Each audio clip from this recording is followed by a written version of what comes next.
Heather, you have this ray of sunshine coming in. It's really quite angelic. Yes, I am an angel. I'm also fighting with it. So it's, not like, I don't know, making me too dark or too light, but fingers crossed.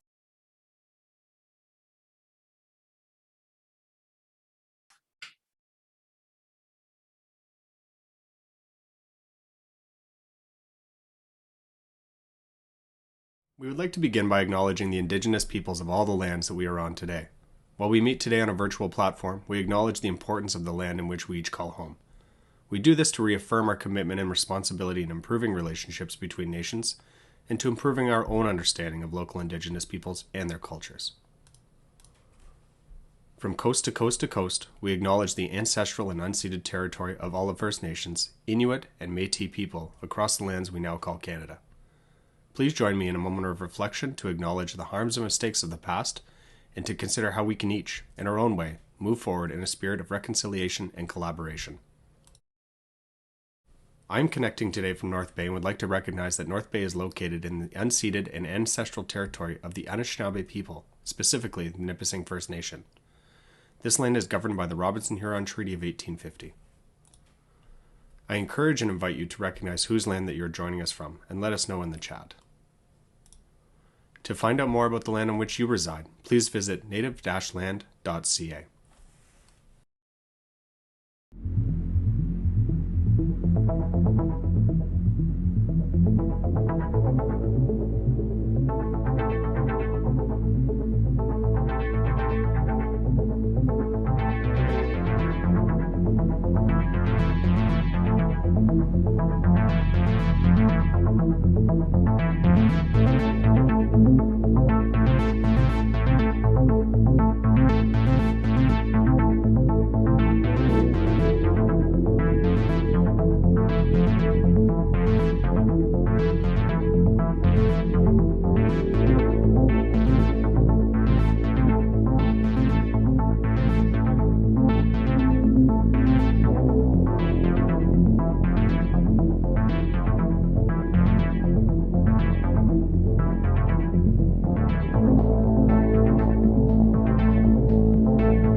Hi, everyone, and thank you for joining us for the third episode of Teaching Talks Season 4. My name is Chris Bird, Learning Systems Technologist. And I'm Samantha Fraser, Teaching Hub Technologist. Today's talk surrounds the topic of pandemic fatigue and burnout. I do feel like this topic is one that most, if not all of our viewers will be able to relate to, as it may have affected each of us in different ways, whether you might know it or not. We will gather perspectives from faculty and students about how this has affected each group and also discuss research that has been taking place around the topic. Our moderators for today's talk will be Heather Carroll, Senior Instructional Designer, and Dr. Sarah Dreesens, Manager of E-Learning, both in the Teaching Hub. As always, don't forget to like this video and subscribe to our channel to see our past videos, including some training talks that will be premiering in January. Some of the upcoming guests will include Pat Mahar, Dean of Teaching, as well as Dr. Casey Phillips, Assistant Vice President Students. So thank you again for joining us for what we're sure will be a valuable discussion around a very important mental health topic. Thank you, Chris and Sam, and welcome everybody to our final Lunch and Learn Teaching Talk of 2021. I am Dr. Sarah Dreesens, so I am the Manager of E-Learning in the Teaching Hub, and I'm also a Nipissing graduate, so I graduated from the PhD program. And I use she, her pronouns. And I'm here with my wonderful colleague, Heather Carroll. Over to you, Heather. Hi, everyone. My name is Heather. I also use she, her pronouns, and I'm the Senior Instructional Designer at the Teaching Hub. So today we are so pleased to introduce our guests. First up, we have Melissa Correnti. She is a Research Associate at the University of Ottawa and Trainee Network Co-Lead for the HPW Partnership. She received her PhD, MED, and BEd degrees from Nipissing, and also a BA degree from Wilfrid Laurier University. She now teaches courses on health and physical education, and her research interests include teacher mental health and food literacy for children. Melissa has published in the Parent Track, Timing, Balance, and Choice in Academia and the Physical and Health Education Journal. She's also the mother of 2 school-age children and an outdoor enthusiast. So welcome, Melissa. Our second panelist is Kirsti Weekes. So Kirsti has been a nurse for over 35 years, working in medicine, surgery, obstetrics, and mental health. She is currently the manager of nursing professional practice at the Queensway Carleton Hospital in Ottawa, and she's also a part-time instructor in the blended nursing program at Nipissing University. Formerly, Kirsti was the coordinator of nursing education for the Ottawa Hospital. Kirsti holds a Bachelor of Arts degree in psychology and law with a concentration in criminology from Carleton University, a Bachelor of Science and a Master of Science in nursing from the University of Ottawa, and, as if those degrees weren't enough, a doctorate in health administration from Arizona. So welcome, Kirsti. We're so grateful to have you today. And last but certainly not least, we are joined by Emily Wilson, who is a 4th year undergraduate student studying child and family studies and minoring in French here at Nipissing. She is NUSU's Vice President of Student Life for this academic year, and the focus of her position is running events throughout the year and working with all student groups on campus. And I'm sure her perspectives today are going to be very valuable as well. So I'm going to pass it to Melissa to respond to our first question, which is just please locate yourself and your work in relation to the topic today, and that's pandemic fatigue and burnout. Thanks very much, Sarah and Heather. I'm really thrilled to be here today. So I wanted to kind of give you a little bit of context to share kind of the different lenses or roles that I utilize to approach our discussion today. So the first role I think that's important to recognize is that of a mother. So as the mother of 2 young school-age children, the notion of fatigue and burnout resonates deeply for me, as I'm sure it does with millions of other parents across the globe. Working from home when both my children were expected to participate in virtual school was incredibly frustrating. So I can only imagine how this played out for teachers who also were expected to work from home and had children at home as well. The second role or lens that I kind of look through fatigue and burnout through is as an educator. So I am an Ontario certified teacher, and I've been teaching at Nipissing for the last 10 years at the university. And last year I taught virtually a course, and it was very different than teaching that same course this term face-to-face. So I can definitely see the difference in creating a community of practice virtually versus on campus. And then my third kind of lens or role that I kind of look at it through is as a researcher. So I've been working as a research associate since 2019. So the Healthy Professional Worker Partnership, it really examines kind of the gendered nature of mental health issues with a focus on leaves of absence, return to work across 7 different professions. So we looked at academia, accounting, dentistry, medicine, midwifery, nursing, and then I was part of the teaching team. So Dr. Ivy Bourgeot was the partnership director, and the study was funded by CIHR and SHRC grants. So after interviewing over 50 educators from across Canada, I'm really excited to share some of the findings as they relate to mental health and COVID-19.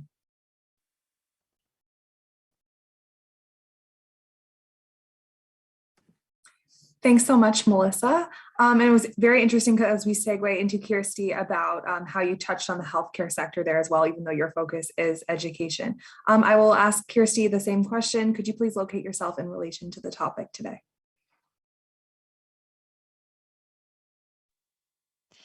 Sure. Thanks very much. And thanks very much for having me. I'm going to represent sort of 3 different focus. I'm going to represent professors and clinical instructors, teachers in general, with respect to some tips and tricks that we've passed on to students. I also represent the hospital end of things, and as I coordinate the nurse educators that work at our hospital, so some tips that we've learned from in-house as well. And as well, I think I'll talk about things from the employer end of sort of some things that we're seeing with new hires that are coming as new grads that have come out of sort of the first year of COVID graduation, and some things that we've implemented to try and help them. And finally, I think I'll just touch on briefly all of my post-secondary degrees were a little bit later in my life. So I worked full-time while I did all 4 of my degrees. So I have some personal things to relate in terms of do's and don'ts that I've learned over time. Sounds good. Yes, you definitely wear many hats. And Emily, what about yourself? Could you please locate yourself in relation to today's topic? Absolutely. Thanks, Heather. So for myself, it's pretty clear that I am a student. I'm still in completing my undergraduate degree. So I think that my role and my lens is very much that it is that I am a student. And so my personal experiences are one that I know that my peers are also experiencing. And so the best thing that I can do is kind of share my tips and tricks on from what I've experienced, what I know my peers and my friends have experienced, and the positive things that have come out of it, and possibly some ways to improve the experience that we're currently having. I am also a student leader, so that aspect of being somebody that you are there to provide support to your peers is another kind of lens that I'll be looking through today. But yeah, the student is definitely my main focus today. And I think, and we were very intentional in bringing these 3 panelists together because, as Heather said, all of you wear many hats. And so let's maybe dive in a little bit. Kirsti's kind of tapped into the tips and the tricks.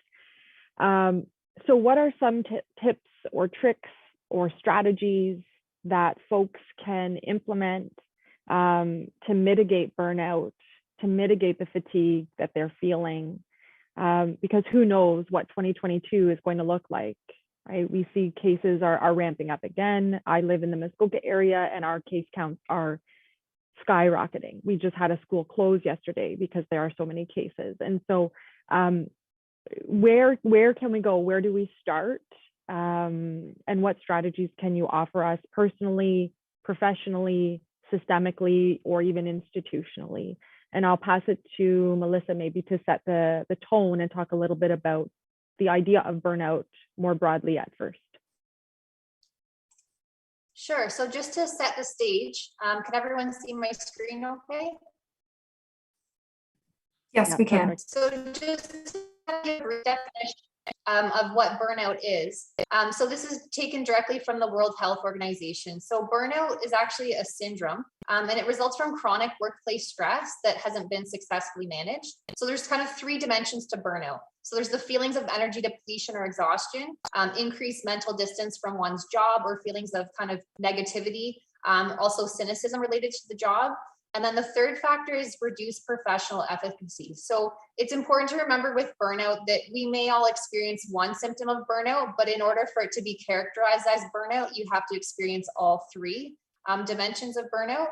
And another thing to keep in mind is that we all have bad days or a few bad days, but burnout is kind of like depression. When it lasts for a longer period of time, that's when you kind of want to pay attention to it. So if you take a day off of work and try to rest and recharge, and you come back and you don't feel recharged, that may be kind of a warning sign that you're experiencing burnout. So some signs of burnout could be headache, muscle tension, trouble with sleep patterns, kind of feeling overwhelmed, frustrated, a sense of apathy, feeling depleted after work, and irritability or losing your temper. And just keeping in mind that burnout's related specifically to what you're experiencing at work. It's not related to what's going on at home. So in the professional worker partnership, we did a survey with teachers. So we had over 1,000 teachers complete the survey. And as you can see, teaching is still considered a feminine profession, with 83% of our respondents being female. So what we kind of found is that 53% of teachers reported experiencing mental health during their career. And of those, 61% decided to make changes to their work. 68% considered taking a leave of absence from their job, with 39% of them actually taking a leave of absence from teaching. And then 75% of those teachers returned to work after their absence. And I think this slide is kind of important, especially with what we're living right now. So the top 3 sources of work stress before COVID for teachers, number 1 was work overload. And so that work overload can often end in burnout and fatigue for teachers. The second was poor relations with management, and last was digital stress. And then if you look at the middle column, top 3 sources of work stress during COVID, work overload still number 1. Digital stress moved up to number 2 because of virtual teaching, and then poor relations with management stayed at number 3. So that work overload piece is really causing a lot of burnout and fatigue among educators. And then again, this is just a graphic of kind of the source of work stress for teachers before and during COVID, just to give you kind of a visual. And then this is a really interesting one to see all the different professions that we looked at. So education's highlighted in purple there. So if you look at burnout before COVID, occasionally burned out, teachers are kind of in that occasionally burned out section. And then burnout during COVID, we see a sharp incline to teachers experiencing 1 or more symptoms of burnout. And you can see medicine is also elevated. Nursing is at the very top of the list. So I'm sure Kirsti can definitely relate to what she's seeing as well. So experiencing 1 or more symptoms of burnout during COVID has definitely been quite prevalent. So that's just a little bit just to kind of set the stage. So I'll stop sharing. And yeah, if anyone wants to chime in, that's just to kind of set the stage so that we know kind of what burnout is and where we're kind of going from there. I'm happy to jump in to talk a little bit about just to tap onto the employer end of things. Working in the healthcare sector, of course, people can probably imagine that it's been a fairly stressful 18 months, 2 years coming up to. And I think what we're seeing, and maybe some things that I can offer to students that are in any healthcare profession, not just nursing, are that you need to be really realistic about your time while you're commencing the new job. So if you're finished, you're graduated university, college, etc., and you're jumping into a new position, have that conversation with your manager or your hiring manager and see truly what are the expectations of the job. You can, if it's in healthcare, of course, you can talk about what has been implemented as safeguards for COVID.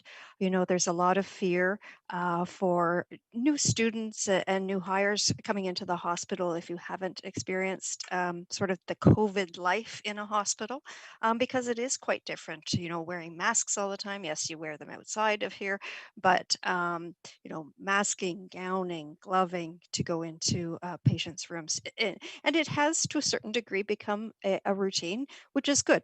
And all those processes were well prepared for in advance. Hospitals have been planning for any potential sort of thing for a number of years. So, yep, it was a bit unexpected for sort of the lay public, but in healthcare, I think we've adapted pretty well. So some tips for you.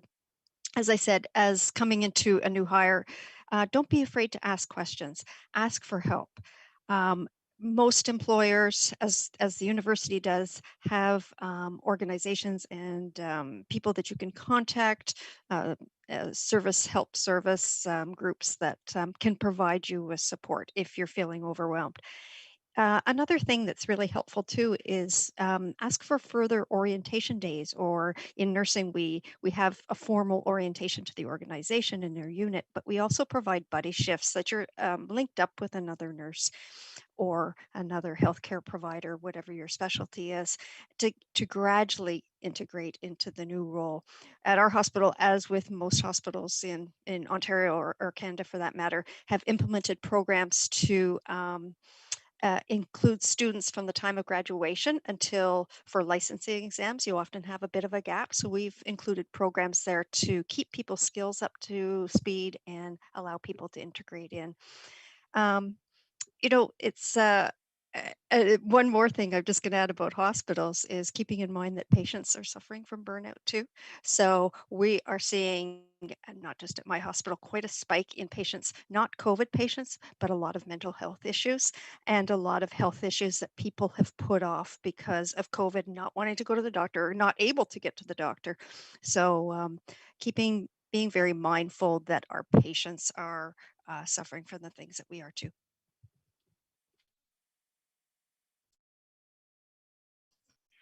I will hop in next and just kind of share a little bit on the student aspect of things. I'm sure more questions will be brought up and thoughts, but just from an experience on my end, it's very much for students being on an online aspect. That is a big part of the pandemic fatigue. It's Zoom fatigue, or Blackboard or whatever you're doing. A lot of the courses are now online, and so it takes away a social aspect. It takes away the ability to communicate with your peers, to communicate with your profs as easily as well. That is a challenge in and of itself.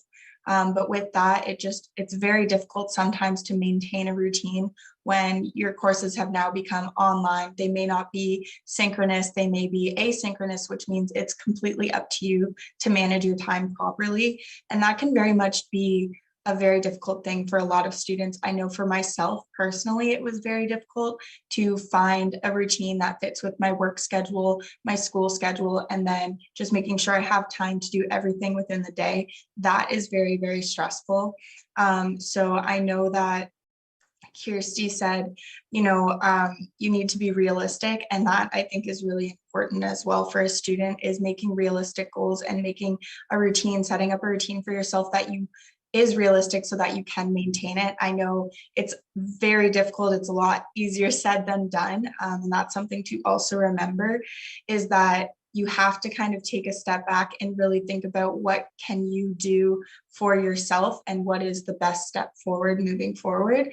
And also a big thing I always want to say, and I need to remind myself of this constantly, is I am not alone, and neither is anybody here. Everybody is experiencing some sort of fatigue at this point. It's exam season for all of my fellow students out there. So that is always a stressful time. And now we're adding the pandemic and burnout on top of that. So you're not alone, and remembering that is really important. Talk to your peers about it, talk to your teachers about it, express where you are at is very, very important. And then reach out and look out and see what services are offered. There are so many services for us provided by our university and provided by NUSU as well. And sometimes it's hard to kind of say that, okay, yes, I need help, but at the end of the day, it's acknowledging within yourself that you do need a little bit more assistance. And that is not something to be ashamed of, but it's something to acknowledge, where it's like, okay, I'm not alone and many other people also need help. So maybe if I say, you know what, I need help, I might be able to find somebody who is struggling in the same way that I am, and you can work together to improve. So I'm going to stop there, and I think Melissa wanted to hop in.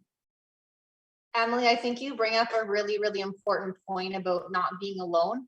And I think even, the power of being vulnerable and sharing how you're feeling with others can be really powerful. I know for myself, I'll share kind of a personal story. As a researcher, when I was interviewing all of these teachers from across Canada, I actually myself became burnt out. I was conducting sometimes 2 or 3 interviews in a day. And after a couple of weeks of doing this, I realized that I was starting to internalize all these stories that I was hearing from educators, and many of them were traumatic. I've had quite emotional on the phone, possibly, start crying or, upset about what was going on. So I kind of realized for myself that, I'm experiencing burnout. I'm starting to internalize these stories. And so as the trainee network lead, I reached out to the other trainees who were interviewing different professions across Canada. And I said, here's what I'm struggling with. Is anyone else feeling this way? Because we need to support each other. So we kind of reached out as a community to create this community of practice, so that we could share our stories of how we're feeling. And I think you just touched on a really important point, Emily. So I appreciate you bringing that up. And I think it's important for us to realize that it takes time for us to become burnt out. So it's also going to take time for you to feel better. So unfortunately, going to a yoga class, once or twice is not going to overcome burnout.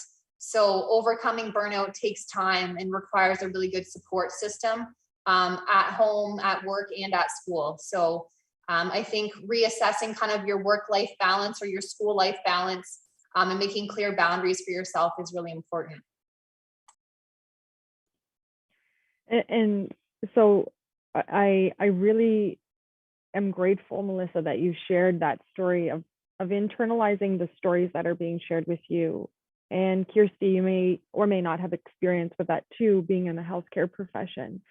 But I think this idea of communities of practice is a really great sort of takeaway strategy, that students, right, can start communities of practice amongst their peers. Faculty can do it, staff members can do it, but it almost becomes a form of talk therapy. And I have a great group of colleagues that I lean on a lot and have leaned on a lot through the pandemic, because I too, like you, Melissa, feel like I internalize a lot of what gets offloaded on me in my role, professionally and personally. So I'm a mom of two young girls. My oldest is just turned 3 on Halloween.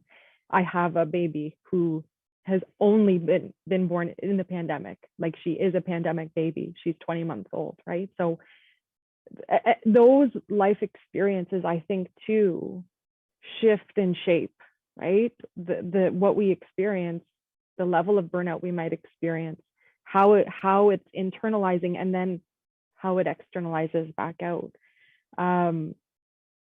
So I really like this idea of setting realistic expectations.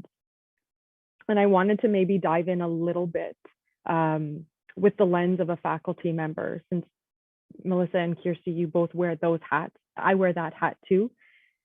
So how can we, as faculty members designing courses in a pandemic, going into 2022 and beyond, set realistic expectations of our students to somewhat mitigate the burnout perhaps that they are experiencing?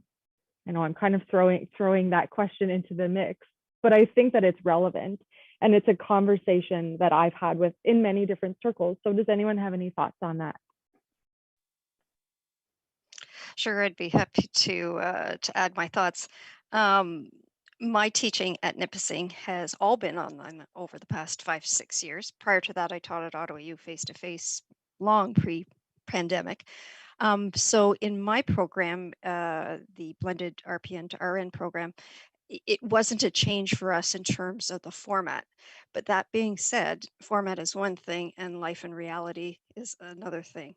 So some of the questions that I've put out there to my students over the past year and a half, asking for their feedback of what we could do from the university and teaching end of things to help them.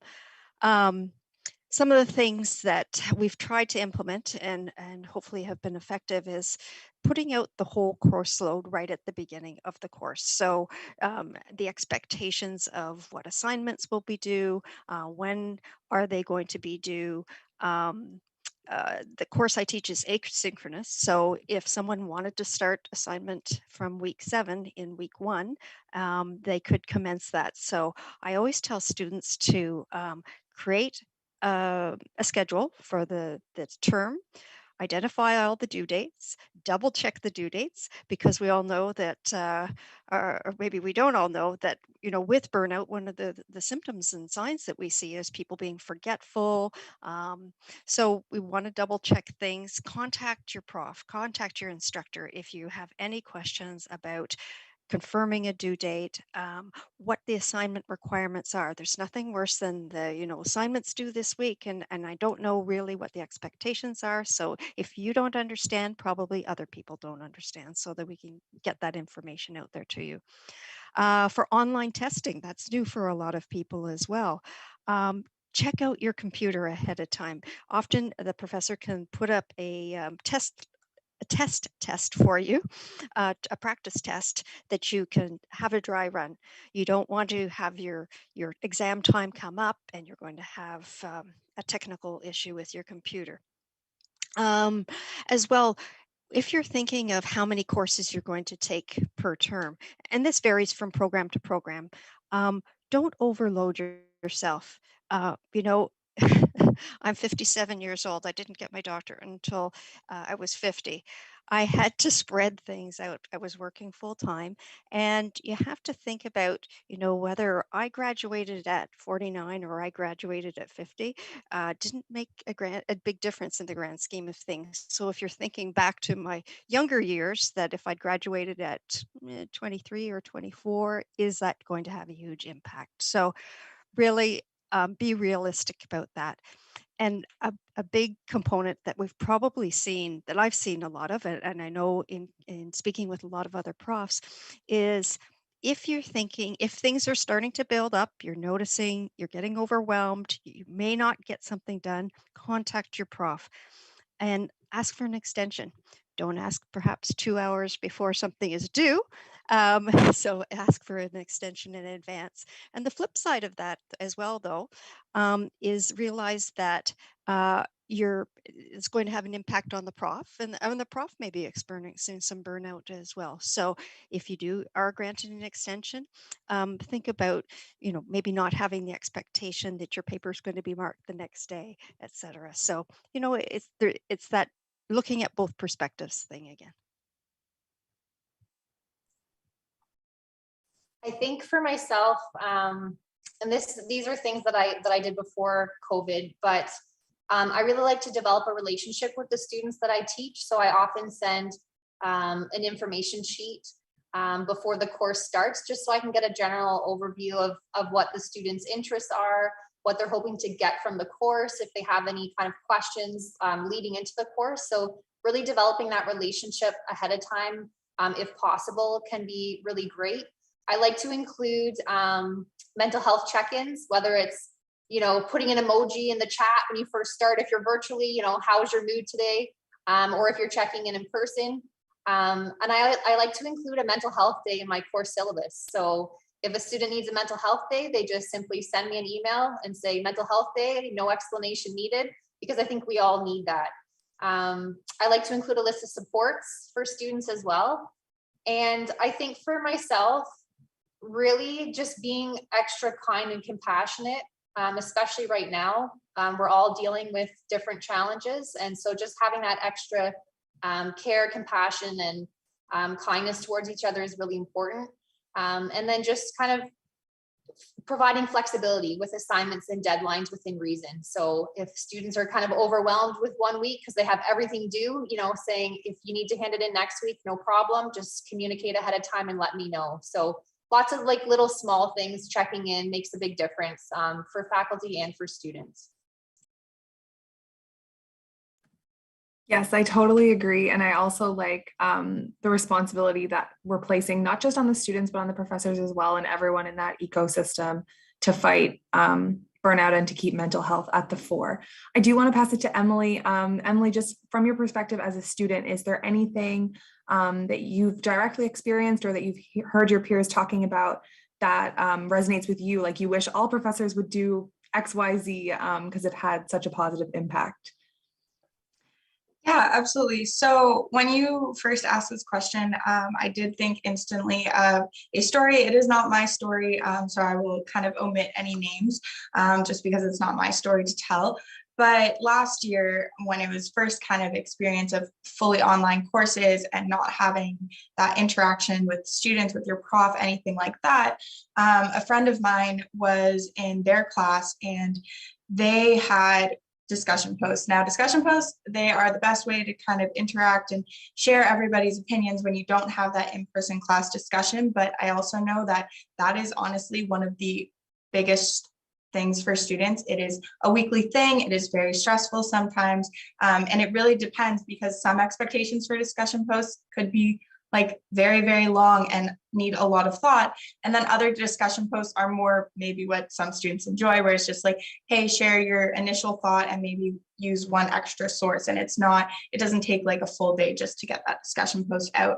So what happened with this one individual was everybody was struggling with the discussion post, struggling to get it in on time. And the prof put out a question and it was just, what can we do to improve this? And they just asked the class as a whole, and they invited ideas. And so my friend provided the idea of doing essentially group discussion posts where the prof can select the groups, share, pick the question, and then it adds interaction as well. So the students will meet for 1 hour, they record their conversation. So they just do the reading ahead of time. Once they meet, they have their conversation, they record it, and that is how they submit their discussion post. They just submit the recording of their conversation on the topic. And I know it wasn't my experience, but it did seem absolutely fantastic. And a lot of people I know in that class, just from what my friend shared, actually really appreciated that change and that flexibility. And it worked out really, really well for that class. So I think that that is one fantastic idea that came out of it. I know that kind of flexibility has been mentioned, understanding both the student aspect and the faculty aspect. It's a full respect for one another, and understanding that, yes, the student might be feeling burnout, but also the professor might be feeling burnout. So when it's mentioned, you know, if you need an extension, absolutely ask for one, but don't do it right before, you know, the assignment is due. That's something that, you know, I know it has happened, like where it is last minute, you ask for that extension, but it is better to ask for it ahead of time if you feel like you might not be able to get it done. I also just kind of wrote down a couple ideas. So one big thing is just, I know when I went into one of my courses this year, the first thing my prof said was, this course I really want to be, even though it's hybrid, so we have like some students in person, some students online, is we want this to be a conversational class. We want to make sure that everybody can participate and share their thoughts. And it was just like a very positive interaction and a very positive experience where it was just full encouragement to share your opinions. And I know it's very hard sometimes when you're online to turn on your camera and participate in the conversation. And some students feel very uncomfortable doing that, but it was, you know what, share your opinions in the chat, share your opinions. If you want to unmute, you don't have to turn your camera on, or you can have it all. Obviously, everybody says the ideal is camera on, mic on, and just open conversation. But at the end of the day, the flexibility to meet everybody's needs and their comfort, I think that was absolutely fantastic as well. I have also noticed that over the last kind of year and a half, that a lot of professors have moved towards more group projects. I think there are benefits, there's pros and cons to everything. Obviously, some students absolutely do not like doing group projects. They prefer to do them individually. I actually had a prof who said, you can do this assignment individually, or you can do it in a group. If you're doing it in a group, just let me know and I will assign the groups. And I think that was a fantastic way to approach it, because the students who would like to experience that social aspect of the class, again, had that opportunity by opting for the group assignment. Whereas if somebody prefers to work alone, they had the choice to do that as well. So I think that's something that's really important. Also, and then the last thing I guess I would really talk about is office hours. And the reason for this is I know some profs always complain that no students go to their office hours. And I always say to first year students when I interact with them is use your prof's office hours. They're fantastic. They always answer your questions. They're usually waiting for someone to walk into the door anyway.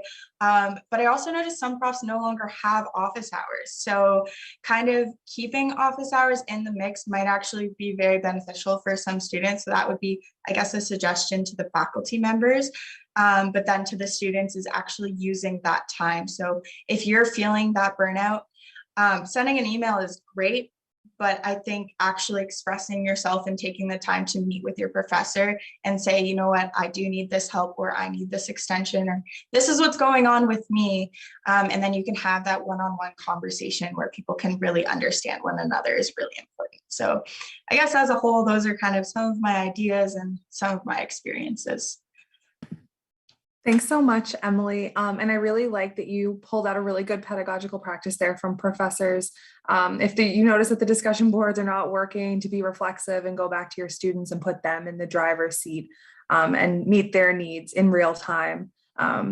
props to whoever that professor is. I know we were intending to move the discussion a little bit from the burden placed on individuals to the burden placed on systems. So I'm going to pass it to Sarah as she can formulate these questions a lot more eloquently than I. No, I cannot. But they're just pieces that I've been thinking about in my role as both manager at Nipissing, and then I teach part-time at Lakehead too, right? So I think about, system-wide change and how can we balance the onus that we place on individuals with the changes that we can make institutionally or culturally, right, at our institution. I mean, Emily's talking and tapping into so many important pieces for me that I feel, play into the cultural shifts. Things around, pedagogies of care, right? We've talked a lot about now noddings in several of our teaching talks. And how do we anchor our policies, our practices, our courses in a caring approach? Not just, like I'm a kind human. No, I mean like caring at the deepest level, right? And the other piece for me is around the idea of office hours. I just want to throw it out there to anyone listening, because it's a piece I've also pondered a lot, is to also make sure your students know what office hours are. I think there is an assumption that students know what office hours are about. And I have made that assumption myself and failed miserably, right? And then finally I said, like, this is like a coffee chat. Come chat with me. Let's talk about this. Let's talk about that. Get to know each other. And then I saw more of an uptake. I just wanted to throw that strategy out to folks tuning in. But let's circle back to this idea of systemic change, which I think really is a piece that's missing. So how can we, as an institution, our institution at Nipissing, other institutions, think deeply and intentionally about systemic changes or institutional changes that we can make to mitigate burnout? Thoughts on that? I'm happy to jump in. This is a conversation that I feel very passionately about. So when we directly relate it to teaching, so the dominant narrative right now is that we should monitor and improve the mental health and well-being of teachers because it affects the mental health and well-being of students. But instead, I'd like to challenge that narrative to change and reflect the fact that teacher mental health is human mental health. So rather than focusing on how much teacher absenteeism costs the system, same can be said about academia, why don't we change the system instead of trying to fix the individual? So for myself, from the research and from the literature, we need to better support teachers who are feeling stressed and overwhelmed by building mental health support into the school day. Placing the burden on teachers to fix themselves when the problem is the school system is unethical. We cannot afford to lose large numbers of teachers to burnout. And our findings reveal that developing that climate of support starts at the top with administrators. So having a supportive principal or a vice principal, or in the case of academia, a supportive dean, really contributes to teachers' job satisfaction and their intentions to remain in schools. So for me, I think that if we can focus more on kind of a top-down approach, so providing some mental health support, some training for the leadership within our organizations, will have the trickle-down effect and will benefit everyone within the organization, rather than focusing on all these smaller individual interventions, which are not to say they're not important, but we need to kind of take a bigger picture here and focus on the top and see how that's going to affect the rest of the organization. And I think just tapping onto that, Melissa, from the employer end, and again, I'm speaking from healthcare, but having worked in different fields in the past as well, that we need to, or we've implemented a lot of, tried to implement a lot of systemic things throughout the organization. Certainly in healthcare, the provision of care to patients is not just physicians and nurses. We have allied health, we have support services, we have the screeners at the door now. There's so many different aspects to a lot of different healthcare or any organizations that we didn't have before. So we've really tried to do a lot more group type of things. Teamwork's something that's always thrown around, but it really, coming back to what Sarah was saying, really getting down to that caring aspect. And certainly any research or any nursing theories, you'll probably see the word caring in it. I don't know how many dozen times, but it's sort of the nature of the profession and healthcare itself, but and happens to have health care in it, so caring, that it's just so important to go beyond the service that I work in, and I like to try and bring that into the arena with the students as well. Well, since you mentioned students, I will hop in. I really like the fact that kind of caring is, I don't know, it's just become the theme of this conversation. And I think it's really, really important. And for students, I think sometimes they feel like potentially their professors don't necessarily care. They're here, maybe they're focused on something else. And I don't believe that that's true at all. I think that if you're a professor, you're here to teach your students. You do want to watch them and you do want to see them succeed and you want to help support them. And I think sometimes that idea where somebody doesn't care is because maybe there is a lack of communication, there's a lack of connection. So I just kind of wanted to quickly go back to Melissa. You mentioned previously developing that relationship, and developing a relationship with your students, I think is so important for both the student and for the professor, because it does provide that line of communication now where you can kind of show that you do care. And from a student aspect, you can show that you do care about your success within the classroom as well.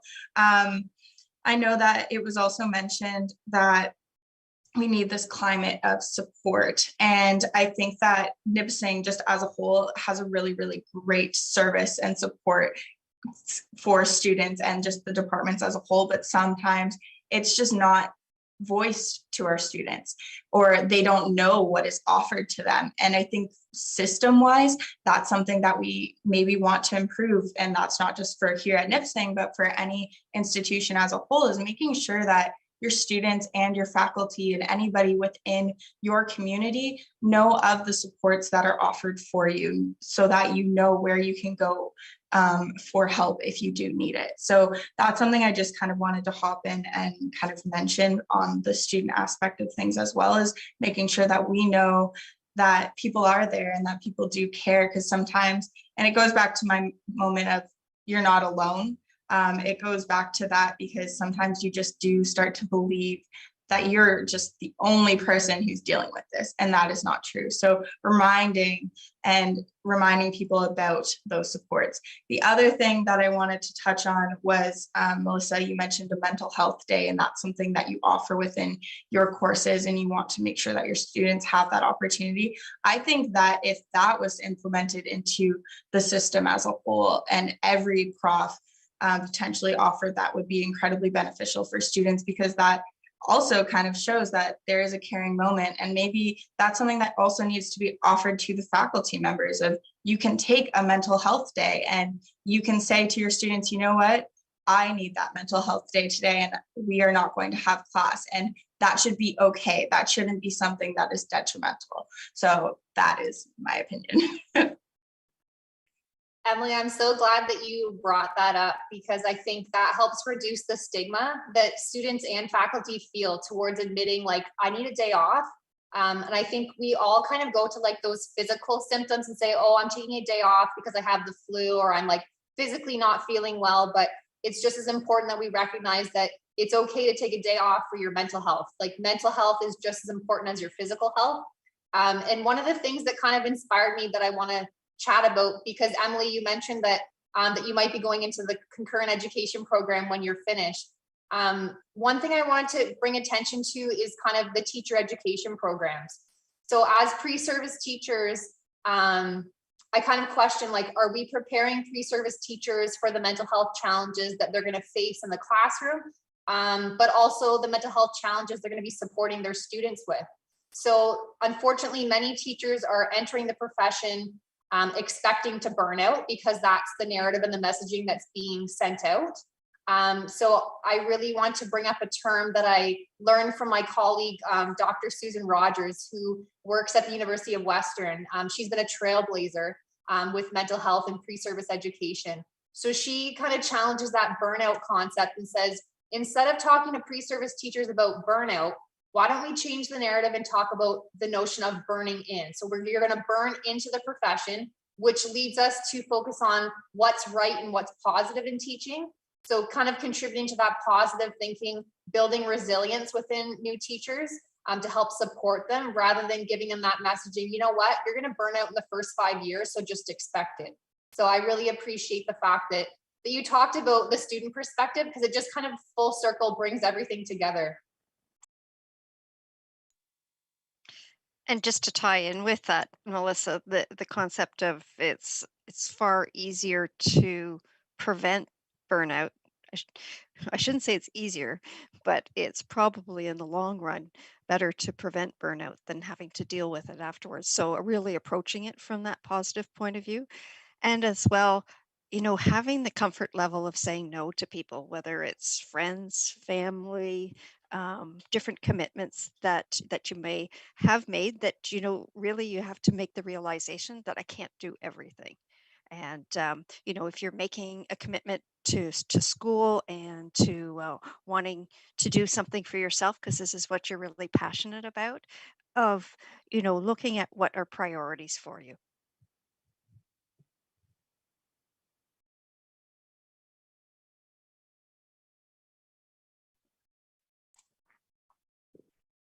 Go ahead, Melissa. So just kind of to show a visual that I found that I think kind of captures everything that we've been talking about. The Alberta Teachers Association, they did a really interesting study on compassion fatigue, and they created a website called Heart Care Educators. So I'm just going to quickly share a visual that I think captures what all three of us were talking about. Here it is. Full screen here. Can everyone see that visual? So they come up with this system called heart care planning. So looking at school interventions, creating that positive workplace, system interventions where we look at policies, professional interventions, looking at employee well-being, individual interventions, and then educational worker interventions. So I think rather than focusing on one area, if we want to look at being caring and using our whole hearts when we're looking at burnout and fatigue, if we look at all 5 of those together, I think we'd be a lot more successful. With organizations, with schools, with students, with faculty. So it's just kind of a nice visual that kind of captures everything that everyone was talking about.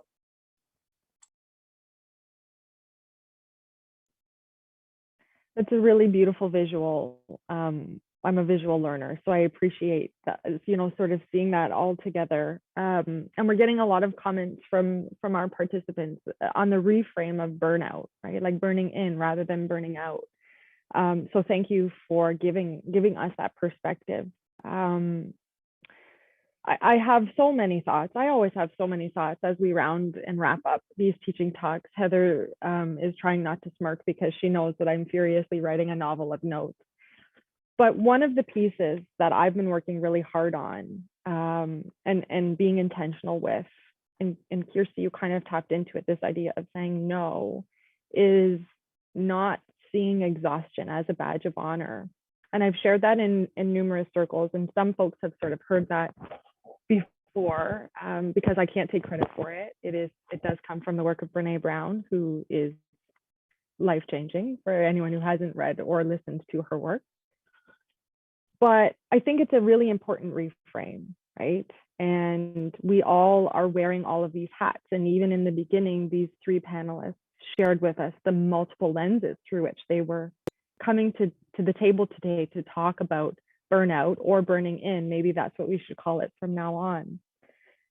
But I think it's such an important piece. And when we talk about these ideas of systemic change, for me, that's one of the biggest pieces. And not to be the gender police, but I wear that hat too. I do find that there is very much a gendered dimension to experiencing burnout. Right, like the last 3 days, I'll give you a personal anecdote. The last 3 days, my 2 girls have been home because they couldn't go to daycare until they received a negative COVID test. So I'm balancing working full time with momming full time throughout the day. And I have to admit, sitting down at my desk this morning, I'm exhausted, right? And I think for me, I need to step back and think, okay, where do those expectations come from, right? Is the system telling me that I should be taking on all of these bits, all of these roles because I'm a woman, because I'm a mom, right? So on and so forth. The other element to it, when we talk about caring and pedagogy of care and really anchoring all that we do in a caring approach, I wholeheartedly support that. But I also wonder sometimes if there is a greater expectation for women, faculty members, staff members, to be expected to be more caring because, right, of these stereotypes and assumptions about what it means to be a woman. And so for me, the biggest sort of takeaway, I guess I want to share, or one of the biggest takeaways, is we do need to shift the needle about the expectations for men and women, right? We need to think about the idea of burnout, burn in, leaning out, right? Through this gendered lens. And so I think it's a really important conversation that the three of you are starting. And I also, as someone, a woman in a manager's role, I hearken back to what you're talking about, Melissa, with systemic change starting at the top. So we need to have leadership take the lead, right? There's a reason we call leadership leaders, and become daring leaders to really start to implement this caring approach.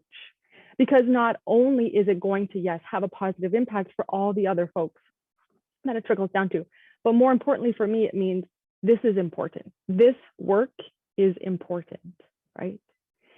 And so anyone who's listening, leadership or otherwise, because you are a leader in some way, shape, or form, think about the pieces that you can bring in to your daily lives, personally, professionally, system-wide, or otherwise, to be a more caring person. And so that's my challenge for folks today. Before we wrap up, I just want to say how grateful I am to the three of you for taking your time. You're all very busy. Emily probably has an exam that she has to write later today, tomorrow, next week. Kirsti, I think you're at work, and Melissa, you probably don't get any time to yourself with 2 young children. So the deepest bow of gratitude to all three of you for taking the time to share with us your expertise, your wisdom, and of course, the practices that we can implement, right, to start to mitigate burnout and start burning in. So thank you. And thank you to Rob and Chris for the behind the scenes work, always making everything flow smoothly. And then for all of the folks that are listening now or in the future, we're grateful for you as well.